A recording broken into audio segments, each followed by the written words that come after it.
Vote পাননি রাজ চক্রবর্তী। চোর চোর বলে ব্যারাকপুর থেকে তাড়িয়ে দেওয়া হলো রাজ চক্রবর্তীকে।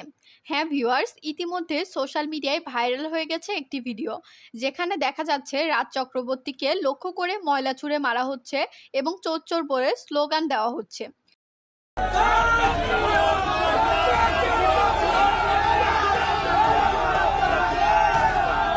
রীতিমতো তাকে ব্যারাকপুর থেকে তাড়িয়ে দেওয়া হয়েছে বলেই দাবি করা হচ্ছে।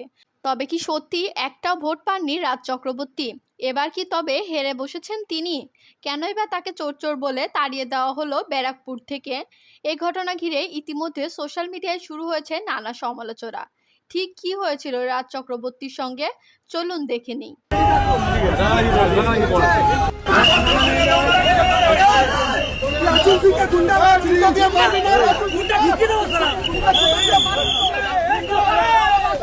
बोल